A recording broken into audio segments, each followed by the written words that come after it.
नमस्कार, सुप्रभात। आप देख रहे हैं खबर एचपी और समय हो चला है हिमाचल की 25 बड़ी खबरों को जानने का। तो आइए एक नजर डालते हैं 25 बड़ी खबरों पर फटाफट अंदाज में। इससे पहले यदि आप वीडियो को लाइक नहीं किए तो लाइक कर दीजिए और चैनल को सब्सक्राइब कर लीजिए। अनुबंध कर्मचारियों को अब नियमित होने के बाद ही मिलेंगे वरिष्ठता के वित्तीय लाभ। राजभवन ने दी संशोधन बिल को मंजूरी। हिमाचल प्रदेश में अब अनुबंध कर्मचारियों को अनुबंध सेवा काल के दौरान वरिष्ठता और वित्तीय लाभ नहीं मिलेगा। अब इन कर्मचारियों को नियमित होने के बाद ही वरिष्ठता के वित्तीय लाभ मिलेंगे। इसको लेकर रास्ता साफ हो गया। राज्यपाल श्री प्रताप शुक्ल ने हिमाचल प्रदेश सरकारी कर्मचारी भर्ती एवं सेवा की शर्तें संशोधन विधेयक 2024 को मंजूरी दे दी है। राजभवन से स्वीकृति मिलने के बाद विधि विभाग ने इसकी अधिसूचना भी जारी कर दी है। ऐसे में इस व्यवस्था को 12 दिसंबर 2003 के बाद से लागू माना जाएगा। इससे इस अवधि के बाद नियमित होने पर कर्मचारियों को वरिष्ठता का लाभ मिलेगा। आम आदमी पार्टी से 40 सीटें छीनकर भाजपा टॉप पर। आम आदमी पार्टी को सिर्फ 22 सीटें, कांग्रेस ने लगाई 0 की हैट्रिक। दिल्ली विधानसभा चुनाव का परिणाम आ चुका है। 70 विधानसभा सीटों वाली विधानसभा में भाजपा को प्रचंड बहुमत मिली है। वह भाजपा ने 48 सीटों पर जीत हासिल की है, जबकि आम आदमी पार्टी को करारी हार का सामना करना पड़ा है। वह आम आदमी पार्टी को सिर्फ 22 सीटें ही मिली। वहीं कांग्रेस का लगातार तीसरी बार खाता तक नहीं खोल पाया। बता दें कि 5 फरवरी को मतदान हुआ था। आउटसोर्स भर्तियों का रास्ता साफ। हिमाचल हाईकोर्ट के अंतरिम आदेश पर सुप्रीम कोर्ट ने लगाई रोक। हिमाचल प्रदेश में आउटसोर्स के माध्यम से भर्तियां करने की राह आसान होती नजर आ रही है। सुप्रीम कोर्ट ने आउटसोर्स भर्तियों पर फिलहाल हिमाचल सरकार को राहत देते हुए हाईकोर्ट के आदेशों पर अंतरिम रोक लगा दी है। सुप्रीम कोर्ट ने प्रतिवादी को नोटिस जारी करते हुए 4 सप्ताह के भीतर जवाब दायर करने को कहा है। शीर्ष कोर्ट के न्यायाधीश संजय करोल और न्यायाधीश के.बी. विश्वनाथन की खंडपीठ ने इस मामले की सुनवाई की है। हिमाचल सरकार की ओर से सुप्रीम कोर्ट के वरिष्ठ अधिवक्ता कपिल सिब्बल ने इस मामले की पैरवी की। उन्होंने अदालत को बताया कि हिमाचल हाईकोर्ट ने 7 नवंबर 2024 को प्रदेश में आउटसोर्स पॉलिसी में होने वाली भर्तियों पर रोक लगा दी है। हाईकोर्ट ने सरकार को आदेश दिए थे कि आउटसोर्स भर्ती प्रक्रिया में पारदर्शिता लाने के लिए नियम बनाए जाए। इसके बाद सरकार की ओर से आउटसोर्स पर लगी रोक को हटाने के लिए एक अर्जी दायर की गई। वह सरकार ने अदालत के आदेशों की अनुपालना करने के लिए एक हलफनामा दायर किया गया है। हिमाचल सरकार का युवाओं को तोहफा, 1 साल में निकलेंगी 25,000 सरकारी नौकरियां। सीएम सुक्खू का ऐलान। युवा कांग्रेस के नव निर्वाचित राज्य अध्यक्ष छतर सिंह ठाकुर ने शुक्रवार को अपना पदभार राजीव भवन में संभाला। कांग्रेस मुख्यालय राजीव भवन शिमला में आयोजित कार्यक्रम में मुख्यमंत्री सुखविंदर सिंह सुक्खू, कांग्रेस प्रदेश अध्यक्ष प्रतिभा सिंह विशेष तौर पर उपस्थित रहे। मुख्यमंत्री ने कहा कि सरकार सरकारी क्षेत्र में 25,000 नौकरियां देने जा रही है। वह 2061 वन मित्रों की भर्ती पूरी हो चुकी है और पुलिस की भर्ती शुरू हो चुकी है। वह स्वरोजगार के लिए राज्य सरकार स्टार्टअप के लिए कई योजनाएं ला रही है। उन्होंने कहा कि पुराने कानूनों को बदल रहे हैं और आने वाले समय में कई बदलाव देखने को मिलेंगे। खुशखबरी, शिमला में 4740 महिलाओं को मिलेगी प्यारी बहना सुख सम्मान निधि योजना की राशि। सुक्खू सरकार ने खर्च किए इतने करोड़ रुपये। शिमला जिला में प्यारी बहना सुख सम्मान निधि के तहत 500 रुपये की राशि के लिए अभी तक शिमला जिला में 4740 महिलाओं के आवेदन स्वीकृति प्रदान की गई है। वह शिमला में आयोजित जिला कल्याण समिति की बैठक में उन्होंने यह जानकारी दी है। इस पर अभी तक 2,12,30,000 रुपये खर्च किए जा चुके हैं। मुख्यमंत्री विधवा एवं एकल नारी आवास योजना के तहत मुख्यमंत्री सुखविंदर सिंह सुक्खू के कार्यकाल को 271 मामले प्रेषित किए गए। शुक्रवार को सामाजिक न्याय एवं अधिकारिता विभाग की ओर से जिला कल्याण समिति की बैठक बचत भवन में आयोजित की गई। इस बैठक की अध्यक्षता 7वें वित्त आयोग के अध्यक्ष एवं जिला कल्याण समिति के अध्यक्ष नंदलाल ने की। बैठक को संबोधित करते हुए कहा कि कमजोर वर्गों के लिए प्रदेश और केंद्र सरकार की ओर से चलाई गई योजनाएं आम जनता तक पहुंचाएं। उन्होंने कहा कि अधिकारी और फील्ड में कार्यरत स्टाफ से यह सुनिश्चित करें कि कोई भी योग्य व्यक्ति योजनाओं के लाभ से वंचित नहीं रहना चाहिए। भाजपा को मिली जीत, हिमाचल प्रदेश में जश्न। पार्टी कार्यकर्ता फोड़ रहे पटाखे, बांट रहे लड्डू। दिल्ली में भाजपा को मिली जीत पर हिमाचल प्रदेश में पार्टी कार्यकर्ता जगह जगह जश्न मना रहे हैं। वह शनिवार को हमीरपुर जिले के गांधी चौक में भाजपा पदाधिकारियों और कार्यकर्ताओं ने जश्न मनाया। भाजपा पदाधिकारियों ने पटाखे फोड़े और एक दूसरे को भाजपा की जीत पर बधाई दी। इस दौरान जिला अध्यक्ष राकेश ठाकुर, देशराज शर्मा, नरेंद्र अत्री, रोबिन, अजय सहित अन्य पदाधिकारी व कार्यकर्ता मौजूद रहे। एमसी के बजट में कई सौगात देने की तैयारी, नहीं लगेगा ग्रीन टैक्स। जो कांग्रेस शासित नगर निगम शहर वासियों को इस साल कई बड़ी सौगात देने जा रहे हैं। वह टैक्स का बोझ डाले बिना आम जनता को पार्किंग, पार्क और सड़कों जैसी मूलभूत सुविधाएं देने के अलावा कई बड़ी घोषणाएं बजट में हो सकती है। वह खास बात यह है कि इस बार नगर निगम के बजट में बाहरी राज्यों से आने वाले वाहनों से ग्रीन टैक्स वसूलने जैसी घोषणा नहीं होगी। विदेशों में भी ऑनलाइन बिकेंगे कैदियों के बनाए उत्पाद, आजीविका मिशन के तहत मिलेगा ऑनलाइन प्लेटफॉर्म। हिमाचल की जेलों में बंद सजायाफ्ता और विचाराधीन कैदियों के निर्मित हस्तशिल्प उत्पादों को अब अंतर्राष्ट्रीय बाजार में उतारने की तैयारी है। इसके लिए हिमाचल प्रदेश ग्रामीण आजीविका मिशन के तहत ऑनलाइन प्लेटफॉर्म मिलेगा, जबकि ई कॉमर्स कंपनी लोगों के घर पर ही इन उत्पादों की डिलीवरी करेगी। हिमाचल प्रदेश में सिरमौर से बारात लेकर सोलन लौट रही गाड़ी गिरी, 1 की मौत 3 घायल। सोलन जिले के कुठाड़ गांव से सिरमौर के पच्छाद क्षेत्र की कथाड़ पंचायत के शेर बडोल गांव आई बारात को वापस लेकर जा रही कार शुक्रवार को दुर्घटनाग्रस्त हो गई। हादसे में एक व्यक्ति की मौत हुई है, जबकि एक व्यक्ति घायल हुआ है। 2 और लोगों को मामूली चोटें आई है। परीक्षा में फेल विद्यार्थी की हिमाचल शिक्षा बोर्ड को बम से उड़ाने की धमकी, मेल में लिखा। हिमाचल प्रदेश स्कूल शिक्षा बोर्ड को परीक्षा में फेल किसी छात्र ने बम से उड़ाने की धमकी दी है। किसी शिवांग के नाम से आई इस मेल में खुद को 2024 में हुई परीक्षाओं में फेल होने की बात कही है। बोर्ड के एक विभाग को शुक्रवार को किसी ने मेल के माध्यम से बम से उड़ाने की धमकी दे डाली। मेल के सब्जेक्ट में लिखा है कि बच के रहना, गोली से टपका दूंगा, जबकि ईमेल के भीतर लिखा है कि एचवी बॉस तुम तो गए, मेरे रिजल्ट में फेल किया था ना, अब गए तुम, ठीक है ना, good bye and see you again, bomb से उड़ा दूंगा, समझ आया 2024 में फेल किया है मेरे को, गुड बाय एचपी बॉस। इस संदर्भ में स्कूल शिक्षा बोर्ड के सचिव डॉक्टर मेजर विशाल शर्मा ने कहा कि शनिवार को साइबर सेल में रिपोर्ट दर्ज करवाने की स्टाफ को जिम्मेदारी सौंपी है।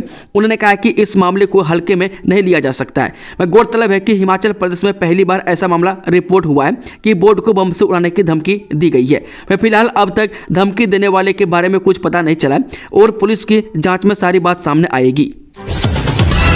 आईजीएमसी में मरीजों को सस्ता इलाज देगी लिनैक एक्सीलरेटर मशीन, इन बीमारियों को मिलेगी बड़ी राहत। जब फेफड़े, स्तन और प्रोस्टेट कैंसर की बीमारियों का आधुनिक तकनीक से इलाज करवाने के लिए अब मरीजों को पीजीआई के चक्कर नहीं काटने होंगे। मैं आईजीएमसी के कैंसर अस्पताल में ही इन मरीजों का उपचार सस्ती दरों पर किया जाएगा। मैं शिमला के अलावा पूरे प्रदेश भर से इलाज करवाने आए मरीजों का इसका लाभ मिलेगा। बता दें कि आईजीएमसी के कैंसर अस्पताल में आधुनिक की लिनैक एक्सीलरेटर मशीन लगेगी। अब तक मरीजों को निजी अस्पतालों में बीमारी का इलाज करवाना पड़ता था। मैं इसमें मरीजों का 2 से लेकर 4 लाख रुपए का खर्च आता है। मैं कई बार तो इसका खर्चा और अधिक बढ़ जाता था। ऐसे में अब 24 करोड़ रुपए की लागत से इस मशीन को अमेरिका से मंगवाया गया है। हिमाचल पुलिस की एसटीएफ टीम ने एसआईयू में शामिल 3 पुलिसकर्मियों के घरों में की रेड, जाने क्या था मामला। जिला पुलिस की स्पेशल इन्वेस्टिगेशन यूनिट एसआईयू में शामिल 3 कर्मचारियों के घर बीते रोज शुक्रवार को हिमाचल पुलिस की एसटीएफ यानी कि स्पेशल टास्क फोर्स की एक टीम ने छापेमारी की। हालांकि इस छापेमारी में एसटीएफ को तीनों पुलिसकर्मियों के घर से कुछ नहीं मिला। वह छापेमारी को लेकर पूर्व भाजपा प्रदेश अध्यक्ष व ऊना से बीजेपी विधायक सतपाल सत्ती ने प्रदेश सरकार व ऊना जिला पुलिस पर सवाल उठाए हैं। बीजेपी विधायक ने कहा कि बहुत ही दुखद बात है कि ऊना जिला फिरौती, खनन, अवैध कटान और चिट्टा माफियाओं का अड्डा बन गया। कांग्रेस के स्थानीय नेताओं का इन माफियाओं को संरक्षण है। माफियाओं से महीने की फिरौती ली जा रही है और आज मामला यहां तक पहुंच गया है कि प्रदेश सरकार को एसआईयू में शामिल की गई पुलिस कर्मचारियों पर एसटीएफ की टीम द्वारा रेड डलवानी पड़ी। डिजी लॉकर में रखें अपनी मार्कशीट, ड्राइविंग लाइसेंस समेत ये डॉक्यूमेंट, हार्ड कॉपी की नहीं होगी जरूरत। जब पीएम मोदी ने साल 2015 में डिजी लॉकर की शुरुआत की थी, इसका उद्देश्य भारत को डिजिटल रूप से सशक्त समाज और ज्ञान अर्थव्यवस्था में बदलना है। मैं इससे महत्वपूर्ण कागजी दस्तावेजों की हार्ड कॉपी की अनिवार्यता खत्म कर दी। मैं पेपरलेस तकनीक को बढ़ावा देने के लिए इसे जरूर शुरू किया गया था। हिमाचल प्रदेश अटल मेडिकल एंड रिसर्च यूनिवर्सिटी अब छात्रों की डिजी लॉकर में उनकी डिग्री उपलब्ध करवाएगी। बीएससी और एमएससी नर्सिंग का परिणाम घोषित किया जा चुका है, जबकि एमडी, एमएस और एमडीएस सहित अन्य परीक्षाएं इन दिनों जारी है। इनका परिणाम मार्च या अप्रैल महीने में घोषित कर दिया जाएगा। इसके बाद यहां से पहला बैच पास आउट होगा और उन्हें डिग्रियां प्रदान करने के लिए पहला भव्य दीक्षांत समारोह आयोजित किया जाएगा। यूनिवर्सिटी के vice chancellor doctor Surendra Kashyap ने कहा कि यूनिवर्सिटी प्रबंधन ने निर्णय लिया है कि जो भी छात्र पास आउट होंगे उन्हें डिग्री की हार्ड कॉपी देने के साथ ही डिजी लॉकर में डिग्री की सुविधा भी प्रदान की जाएगी।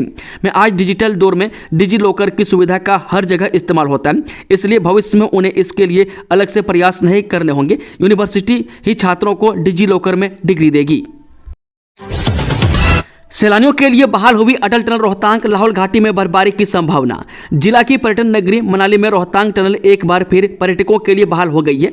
हिमपात के चलते मंगलवार को अटल टनल पर्यटकों के लिए बंद कर दी गई थी। हालांकि रोहतांग टनल शुक्रवार को 4x4 वाहनों के लिए ही बहाल हुई थी, लेकिन हालात सामान्य होने पर शनिवार से सभी वाहन लाहौल जा सकेंगे।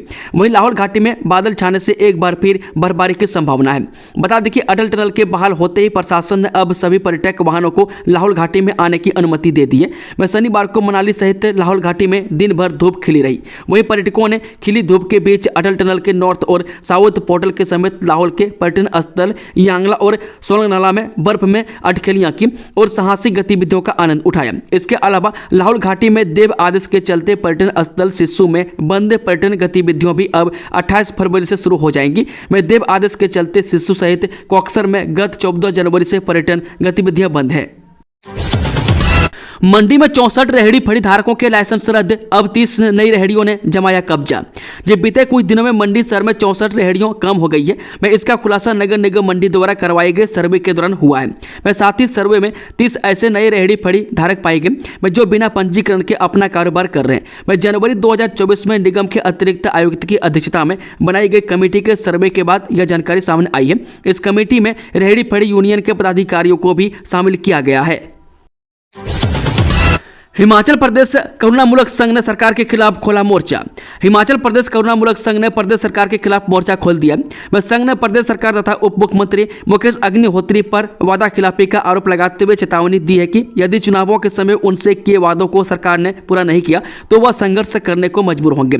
मैं इसको लेकर अंतिम निर्णय संघ की कार्यकारिणी की बैठक में लिया जाएगा। यह बात संघ की उपाध्यक्ष बॉबी सुरता ने शनिवार को शिमला में पत्रकार वार्ता में कही। उन्होंने आरोप लगाया कि वर्तमान व पूर्व सरकार ने करुणामूलक परिवारों की उपेक्षा की है। उन्होंने कहा कि विधानसभा चुनावों के समय कांग्रेस नेताओं व उप मुख्यमंत्री मुकेश अग्निहोत्री ने हर मंच से करुणामूलक संघ के लिए अस्थायी नीति बनाने के वादे किए थे, लेकिन 2 वर्ष से अधिक कार्यकाल पूरा हो गया, लेकिन उनकी एक भी मांग पूरी नहीं हुई है तथा धरातल पर कुछ नहीं दिखा है। हिमाचल ने यूपीएस लागू की तो केंद्र से मिलेंगे 1600 करोड़ की आर्थिक मदद। जो यूनिफाइड पेंशन स्कीम को लागू करने के लिए केंद्र सरकार की तरफ से हिमाचल प्रदेश सरकार को पत्र लिखा गया। इस पत्र में लिखा गया कि यदि प्रदेश सरकार यूपीएस को लागू करती है तो उसे 1600 करोड़ रुपए की आर्थिक मदद मिलेगी। यह दूसरा मौका है जब केंद्र सरकार की तरफ से प्रदेश सरकार को इस बारे में पत्र लिखा गया। मैं इससे पहले भी प्रदेश सरकार ने इस प्रस्ताव को ठुकरा दिया था। वह प्रदेश में सुखविंदर सिंह सुक्खू के नेतृत्व वाली कांग्रेस सरकार ने सत्ता में आने के बाद प्रदेश में ओल्ड पेंशन स्कीम को लागू किया था, जिससे प्रदेश के 1,36,000 कर्मचारियों को लाभ मिला था। हालांकि इसकी एवज में केंद्र सरकार ने हिमाचल प्रदेश पर कई तरह की आर्थिक पाबंदियां लगाई, जिसमें ऋण सीमा में कटौती करते हुए इसे 6600 करोड़ रुपये तय कर दिया है। अगले सेशन में हर विधानसभा में बनेगा एक एक्सीलेंस स्कूल। जब प्रदेश के हर विधानसभा क्षेत्र में अब एक एक्सीलेंस स्कूल बनेगा, मैं अगले सेशन से सरकार इस योजना को लागू करने जा रही है और इसकी तैयारियां भी विभाग ने शुरू कर दी है। मैं जिलों से इस संबंध में रिपोर्ट भी भेज दी गई है। ऐसे में विभाग जल्द ही इन स्कूलों को अपग्रेड करने का काम शुरू करेगा। बता दें कि हाल ही में उच्च शिक्षा निदेशालय में जिला उपनिदेशकों के साथ हुई समीक्षा बैठक में इन स्कूलों की डिटेल रखी गई। इस बैठक में सभी जिला उपनिदेशकों ने हर जिले से 6 एक्सीलेंस स्कूलों की सूची रखी। एक्सीलेंस स्कूल का दर्जा मिलने पर स्कूल में छात्रों को हर विषय के एक शिक्षक, इंफ्रास्ट्रक्चर से लेकर हाईटेक सुविधा देने की योजना है। इस दौरान जिला उपनिदेशकों ने स्कूलों की एनरोलमेंट, इंफ्रास्ट्रक्चर और छात्रों की संख्या रिपोर्ट भी सौंपी। में स्कूलों में टीचिंग और नॉन टीचिंग स्टाफ की पोजीशन का ब्यौरा भी दिया गया।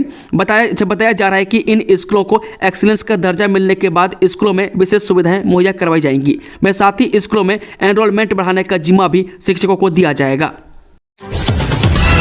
फ्लाइट में शिमला से गग्गल पहुंचना हुआ और सस्ता, 1714 रुपये हुई टिकट। जब फ्लाइट में शिमला से गग्गल पहुंचना और सस्ता हो गया, इस हवाई रूट पर एलायंस एयर की सस्ती टिकट 1714 रुपये में उपलब्ध है। हालांकि यह सस्ती टिकट सीमित संख्या में उपलब्ध है। ऐसे में इस टिकट को बुक करवाने के लिए यात्रियों को यात्रा से कुछ दिन पहले ही बुक करवानी होगी। यह सस्ती टिकट बिकने के बाद यात्रियों को 2029 रुपये और 6229 रुपये की टिकट मिल रही है। उत्तर भारत के कुख्यात गैंग 7 सिंडिकेट के 4 और गुर्गे गिरफ्तार, कोर्ट ने पुलिस से रिमांड पर भेजा। उत्तर प्रदेश के नामी गैंग 7 सिंडिकेट गुर्गों को धर दबोचने की शिमला पुलिस की चल रही मुहिम लगातार जारी है। नाइजीरियन के साथ जुड़े इस अंतर्राष्ट्रीय गैंग के 4 और गुर्गे पुलिस ने गिरफ्तार किए, जिन्हें अदालत में पेश करके 10 फरवरी तक का पुलिस रिमांड मिला है। गिरफ्तार किए गए आरोपी में सुशील वर्मा निवासी सरमला ठियोग, सुशील शर्मा निवासी घाट पारन ठियोग, अंशुल राणा निवासी सिलारू ठियोग और रजत ठाकुर निवासी चमियाना शिमला शामिल है। यह चारों आरोपी 30 से 40 वर्ष की उम्र के हैं। अपनी नाकामियों से शून्य पर पहुंची कांग्रेस, हिमाचल में भी होगा यही हाल। नेता प्रतिपक्ष जयराम ठाकुर ने कहा कि देश को सिर्फ नरेंद्र मोदी की गारंटी पर ही भरोसा है। आज दिल्ली की जनता ने प्रचंड बहुमत देकर प्रधानमंत्री नरेंद्र मोदी के सुशासन और विकास की राजनीति को चुना है। दिल्ली के दिल में अब सिर्फ मोदी ही मोदी है। मैं दिल्ली को सुशासन और डबल इंजन की सरकार देने के लिए मैं दिल्ली की जनता का बहुत बहुत आभार हूँ। आम आदमी पार्टी ने झूठ और राजकथा, नाटक और आरोप प्रत्यारोप की राजनीति को प्रश्रय दिया है। मैं आज दिल्ली की जनता ने उसे नकार दिया और प्रधानमंत्री नरेंद्र मोदी के सुशासन और प्रभावी प्रशासन को स्वीकार किया। मैं दिल्ली विधानसभा चुनाव में भाजपा को भरपूर आशीर्वाद प्रदान करने हेतु देवतुल्य जनता का हृदय से आभार और अभिनंदन। इस जन आदेश के लिए समस्त देशवासियों को हार्दिक बधाई और शुभकामनाएं। धीरे धीरे दरकने लगी पहाड़ी और फिर धड़ाम बंद हुई हिमाचल की यह सड़क। किन्नौर जिला के हांगो चुलिंग संपर्क सड़क मार्ग पर धीरे धीरे पहाड़ी का खिसकना शुरू हो गया और देखते ही देखते पहाड़ी इस कदर टूटा कि हांगो चुलिंग संपर्क सड़क यातायात के लिए ठप हो गई। भले ही हांगो चुलिंग संपर्क सड़क मार्ग के लियोसुनी पुल के पास हुए इस घटना में कोई जानी नुकसान नहीं हुआ है, लेकिन मार्ग के बंद होने से ग्रामीणों की आवाजाही ठप पड़ गई है। इससे ग्रामीणों को भारी कठिनाइयों का सामना करना पड़ रहा है। घटना स्थल पर लगातार पहाड़ी से पत्थरों के गिरने से हांगो चुलिंग संपर्क सड़क मार्ग 24 घंटे से भी अधिक समय से बंद पड़ा है। हिमाचल प्रदेश में शीतलहर, आज मौसम साफ, कब होगी बारिश और बर्फबारी, मौसम अपडेट एक क्लिक में।